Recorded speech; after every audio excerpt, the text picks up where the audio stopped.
ओम शांति। आज 7 अगस्त 2024 के बाबा के अनमोल मधुर महावाक्य सुनेंगे। आज की मुरली में बाबा हम बच्चों को कहे, बच्चे ये याद की यात्रा है। योग अक्षर नहीं कहो, योग अक्षर कहने से भारी हो जाते हैं। इसलिए जितना हो सके बाप को प्यार से याद करो। कैसे याद करना है वह भी बाबा सिखाते हैं कि देह सहित देह के सर्व संबंधों को भूल स्वयं को आत्मनिश्चय करो, तो सहज ही बाप की याद बनी रहेगी। बाबा कहे, मन को भटकाने वाले हैं ये देह अभिमान और देह के संबंध। तो इसीलिए सर्व संबंध एक बाबा के साथ जोड़ो, वही सत्संग है। बाकी तो दुनिया के अंदर रावण के वशीभूत सारे कुसंग में है, और इसीलिए जहां कुसंग है तो वहां जरूर नीचे गिरते ही जाते हैं। रावण डुबोता ही है और बाप हम बच्चों को पार ले जाते हैं। बाप की यही कमाल है, सेकंड में ऐसा संग देते जिससे तुम्हारी गति सदगति हो जाती है। इसलिए उसे जादूगर भी कहा जाता है। तो सुनते हैं आज के बाबा के अनमोल मधुर महावाक्य। मीठे बच्चे, याद की यात्रा से तुम्हारी कमाई जमा होती है। तुम घाटे से फायदे में आते हो, विश्व का मालिक बनते हो। आज की मुरली से प्रश्न है, सत का संग तारे कुसंग बोरे, इसका अर्थ क्या है? उत्तर, जब तुम बच्चों को सत का संग अर्थात बाप का संग मिलता है तब तुम्हारी चढ़ती कला हो जाती है। रावण का संग कुसंग है, उसके संग से तुम नीचे गिरते हो, अर्थात रावण तुम्हें डुबोता है। बाप पार ले जाता है।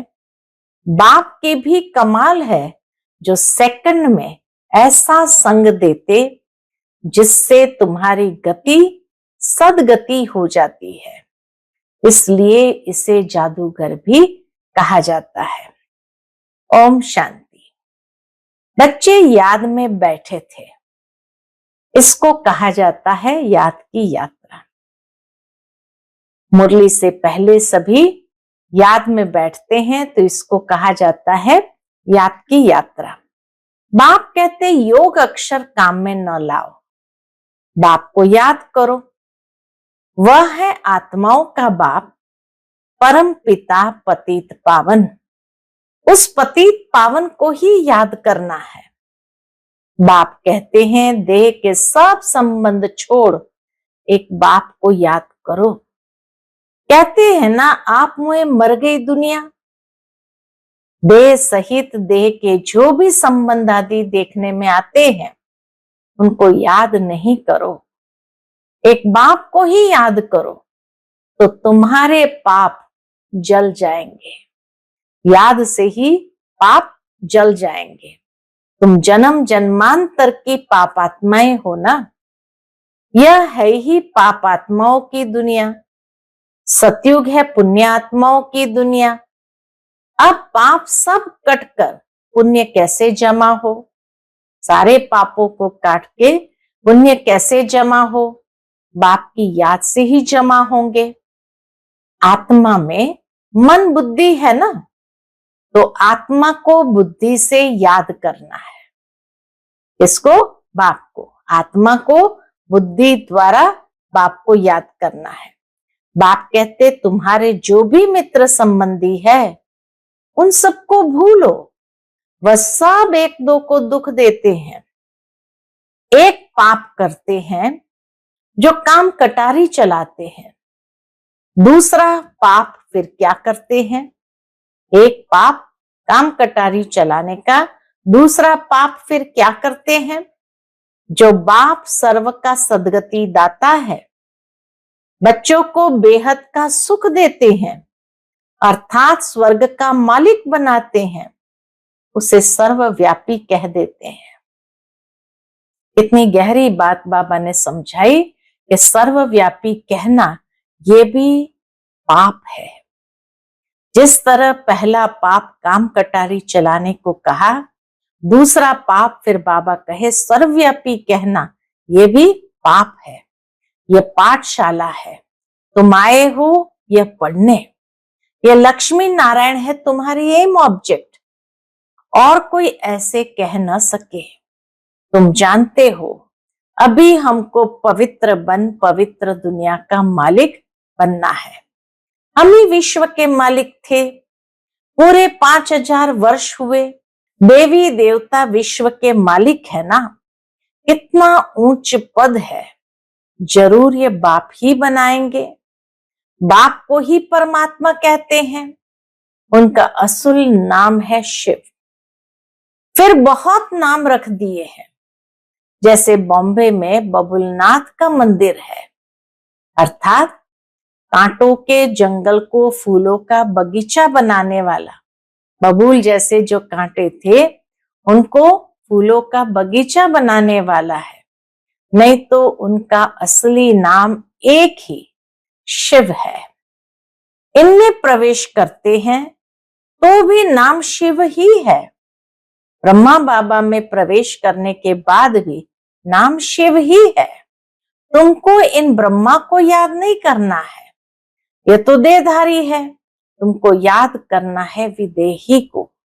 तुम्हारी आत्मा पतित बनी है, उनको पावन बनाना है। कहते भी है महान आत्मा, पाप आत्मा। महान परमात्मा नहीं कहते हैं। अपने को परमात्मा व ईश्वर भी कोई कह न सके। कहते भी है महात्मा, पवित्र आत्मा। सन्यासी सन्यास करते हैं इसलिए पवित्र आत्मा है। बाप ने समझाया है, वह भी सभी पुनर्जन्म लेते हैं। देहधारियों को पुनर्जन्म जरूर लेना पड़ता है। विकार से जन्म ले, फिर जब बड़े बालिग बन जाते हैं तो सन्यास कर लेते हैं। देवताएं तो ऐसे नहीं करते, वह तो एवर पवित्र है। बाप अभी तुमको आसुरी से दैवी बनाते हैं। दैवी गुण धारण करने से दैवी संप्रदाय बनेंगे। दैवी संप्रदाय रहते हैं कहाँ? सतयुग में। आसुरी संप्रदाय रहते हैं कलयुग में। अभी है संगम युग। अब तुमको बाप मिला है, कहते हैं अब तुमको फिर दैवी संप्रदाय बनना है जरूर। तुम यहां आए ही हो दैवी संप्रदाय बनने। दैवी संप्रदाय वालों को अथाह सुख है। इस दुनिया को कहा जाता है हिंसक, देवताएं हैं अहिंसक। इस दुनिया को कहा जाता है हिंसक और देवताएं हैं अहिंसक। बाप कहते मीठे मीठे रूहानी बच्चों, बाप को याद करो। कितना प्यार से बाबा कहते मीठे मीठे रूहानी बच्चों, बाप को याद करो। तुम्हारे जो गुरु लोग हैं वह भी सब देहधारी है। अभी तुम आत्माओं को परमात्मा बाप को याद करना है। सुख तब मिलेगा जब तुम पुण्य आत्मा बनेंगे। 84 जन्म के बाद ही तुम पाप आत्मा बन जाते हो। अभी तुम पुण्य जमा करते हो, योग बल से पापों को खत्म करते हो। इस याद की यात्रा से ही तुम विश्व के मालिक बनते हो। तुम विश्व के मालिक थे तो सही ना, वह फिर कहां गए? यह भी बाप ही बताते हैं। तुमने 84 जन्म लिए, सूर्यवंशी चंद्रवंशी बने। कहते भी है भक्ति का फल भगवान देते हैं। भगवान कोई देहधारी को नहीं कहा जाता है। वह है ही निराकारी शिव। वह है ही निराकार शिव। देहधारी को कभी भगवान नहीं कह सकते। भगवान किसको कहेंगे? वह है निराकार शिव। उनकी शिवरात्रि मनाते हैं तो जरूर आते हैं ना। परंतु कहते हैं मैं तुम्हारे सदृश जन्म नहीं लेता हूं, मुझे शरीर का लोन लेना पड़ता है, मुझे अपना शरीर नहीं है।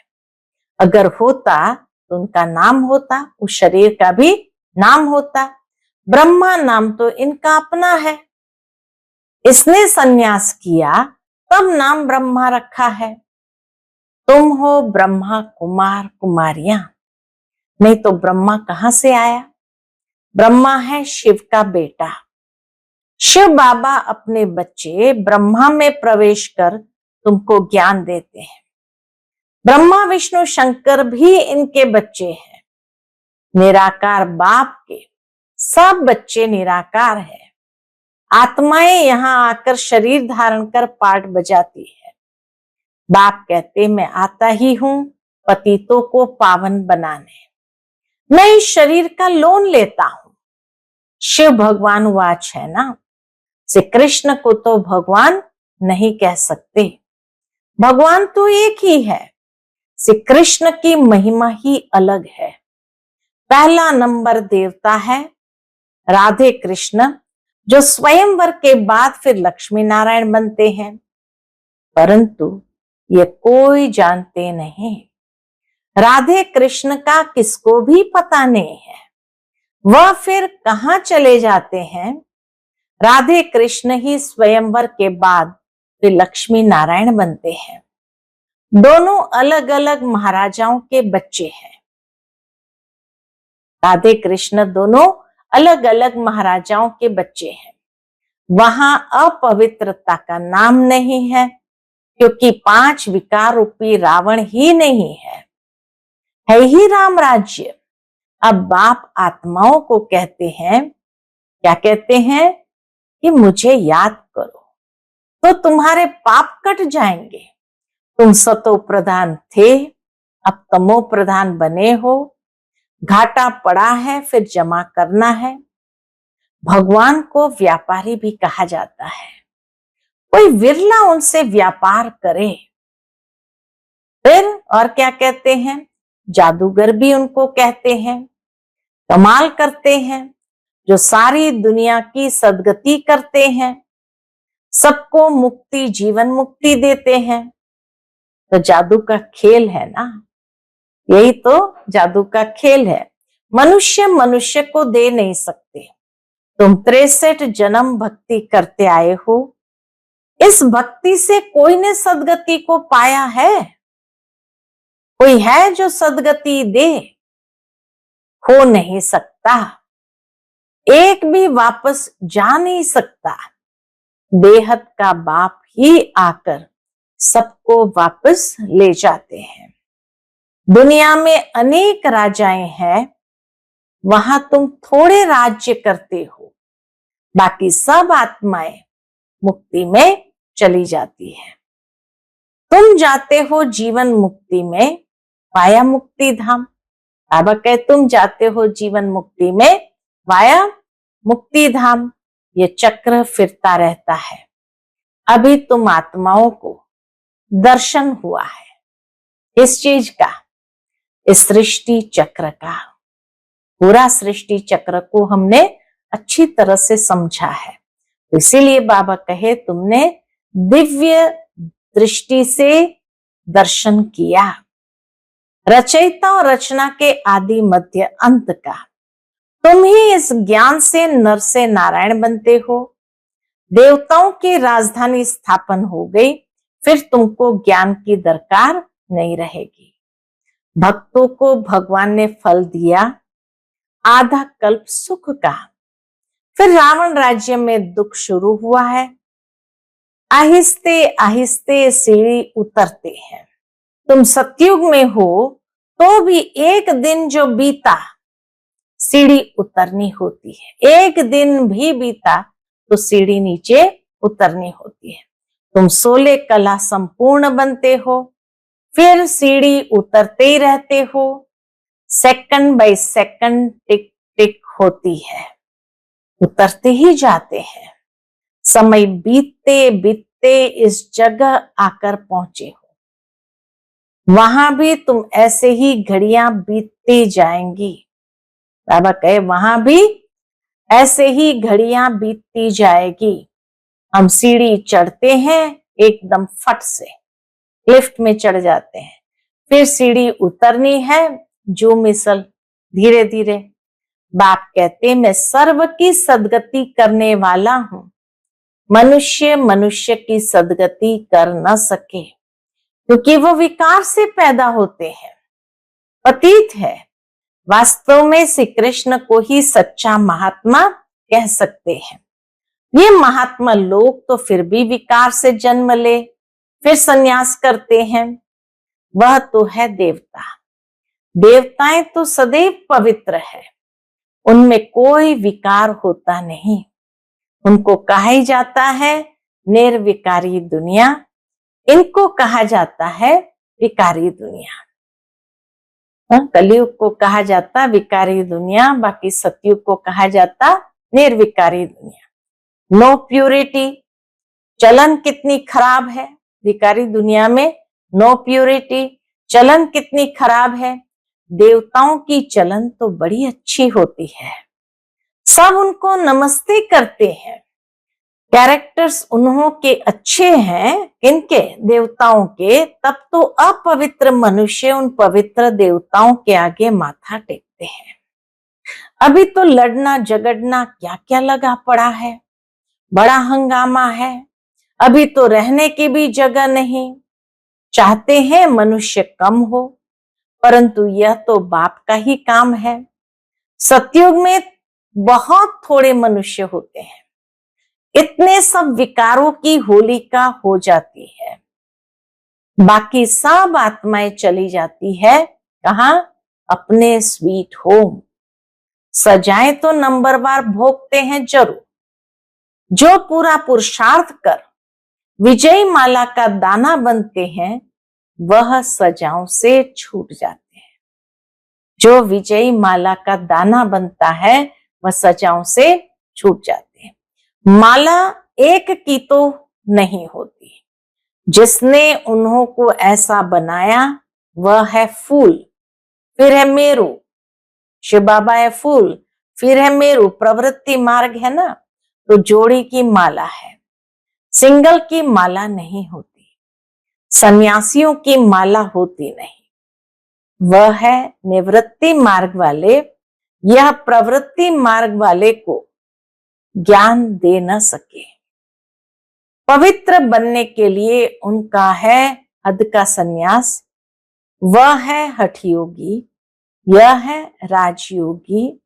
राजाई प्राप्त करने के लिए बाप तुमको यह राजयोग सिखलाते हैं। बाप हर 5000 वर्ष बाद आते हैं। आधा कल तुम राजाई करते हो सुख में, फिर रावण राज्य में आहिस्ते आहिस्ते तुम दुखी हो जाते हो। इसको कहा ही जाता है सुख दुख का खेल। तुम पांडवों को जीत पहनाते हो, अब तुम हो पंडे, घर जाने की यात्रा कराते हो। वह यात्राएं तो मनुष्य जन्म जन्मांतर करते आए हैं, अब तुम्हारी यात्रा है घर जाने की। बाप आकर सबको मुक्ति, जीवन मुक्ति का रास्ता बताते हैं। तुम जीवन मुक्ति में, बाकी सब मुक्ति में चले जाएंगे। हाहाकार के बाद फिर जय जयकार हो जाती है। अभी है कलयुग का अंत। आफतें तो बहुत आनी है। बाबा कहे आफतें तो बहुत आने की है, फिर उस समय तुम याद की यात्रा में रह नहीं सकेंगे। क्यों? क्योंकि हंगामा बहुत हो जाएगा। इसलिए बाप कहते हैं अब याद के यात्रा को बढ़ाते जाओ तो पाप भस्म हो जाए, और फिर जमा भी करो। पाप भस्म भी करना और जमा भी करना है। सतो प्रधान तो बनो। बाप कहते हैं मैं हर कल्प के पुरुषोत्तम संगम युग पर आता हूं। यह तो बहुत छोटा सा ब्राह्मणों का युग है। ये तो बाबा कहे बहुत छोटा सा ब्राह्मणों का युग है। ब्राह्मणों की निशानी चोटी होती है। ब्राह्मण, देवता, क्षत्रिय, वैश्य, शूद्र, ये चक्र फिरता ही रहता है। ब्राह्मणों का बहुत छोटा कुल होता है। इस छोटे से युग में बाप आकर तुमको पढ़ाते हैं। तुम बच्चे भी हो तो स्टूडेंट्स भी हो, फॉलोअर्स भी हो, एक के ही है। बच्चे, स्टूडेंट्स, फॉलोअर्स सब एक के ही है। ऐसा कोई मनुष्य होता नहीं जो बाप भी हो, शिक्षा देने वाला टीचर भी हो, सृष्टि के आदि मध्य अंत का ज्ञान देता है, फिर साथ में भी ले जाए। ऐसा कोई मनुष्य हो न सके। ये बातें अभी तुम समझते हो। सतयुग में भी पहले पहले बहुत छोटा झाड़ होता है, बाकी सब शांति धाम में चले जाएंगे। बाप को कहा जाता है सर्व का सद्गति दाता। बाप को बुलाते हैं, हे पतित पावन बाबा आओ।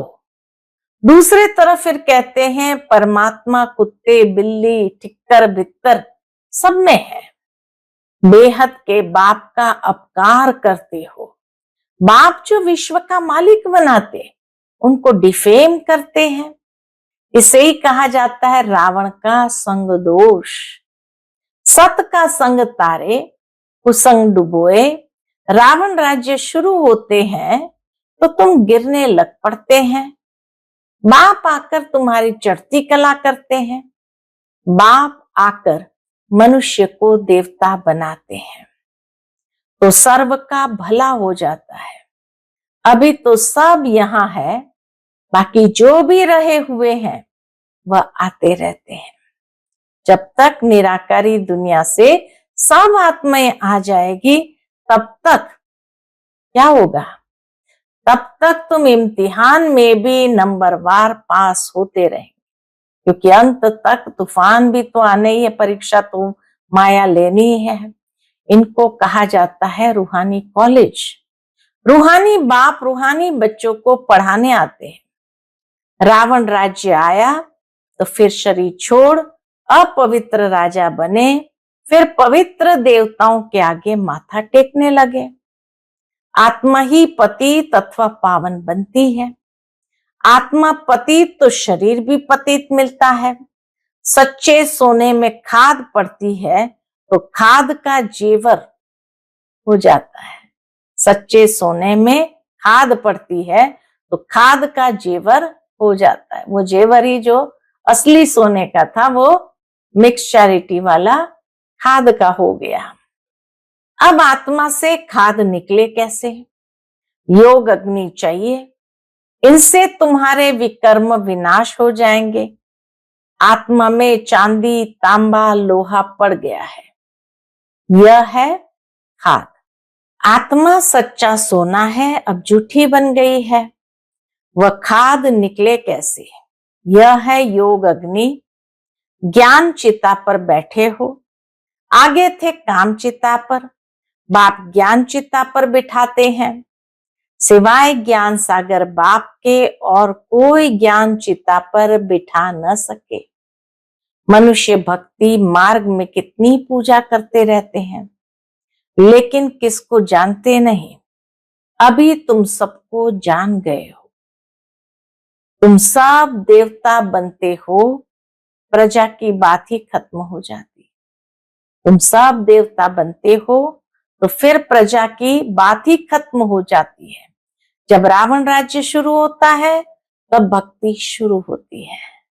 फिर कलयुग के संगम पर भक्ति भी समाप्त हो जाती। अच्छा, मीठे मीठे सिकिलते बच्चों प्रति माता पिता बाप दादा का याद प्यार और गुड मॉर्निंग। रूहानी बाप की रूहानी बच्चों को नमस्ते। हम सब रूहानी बच्चों की रूहानी माता पिता बाप दादा को याद प्यार, गुड मॉर्निंग और नमस्ते नमस्ते। शुक्रिया बाबा, शुक्रिया। आज की मुरली से धारणा के लिए मुख्य सार है, सजाओं से मुक्त होने के लिए विजयी माला का दाना बनने का पुरुषार्थ करना है। रूहानी पंडा बन सबको शांति धाम घर की यात्रा करानी है। दूसरी पॉइंट, याद की यात्रा को बढ़ाते बढ़ाते सब पापों से मुक्त हो जाना है। योग अग्नि से आत्मा को सच्चा सोना बनाना है, सतो प्रधान बनना है। आज का बाप दादा का मधुर वरदान हम बच्चों के प्रति है, हर घड़ी को अंतिम घड़ी समझ सदा एवर रेडी रहने वाले तीव्र पुरुषार्थी भव। हर घड़ी को अंतिम घड़ी समझ सदा एवर रेडी रहने वाले तीव्र पुरुषार्थी भव। अपनी अंतिम घड़ी का कोई भरोसा नहीं है, इसलिए हर घड़ी को अंतिम घड़ी समझते हुए एवर रेडी रहो। एवर रेडी अर्थात तीव्र पुरुषार्थी। ऐसे नहीं सोचो कि अभी तो विनाश होने में बहुत टाइम लगेगा, फिर तैयार हो जाएंगे। नहीं, हर घड़ी अंतिम घड़ी है, इसलिए सदा निर्मोही, निर्विकल्प, निर्व्यर्थ, व्यर्थ भी नहीं, तब कहेंगे एवर रेडी। निर्मोही, निर्विकल्प, निर्व्यर्थ, तब कहेंगे एवर रेडी। कोई भी कार्य रहे हुए हो, लेकिन अपनी स्थिति सदा उपराम हो। जो होगा वो अच्छा होगा, जो होगा वो अच्छा होगा। आज का स्लोगन है, अपने हाथ में लौ उठाना भी क्रोध का अंश है। अपने हाथ में लौ उठाना भी क्रोध का अंश है। अच्छा, ओम शांति।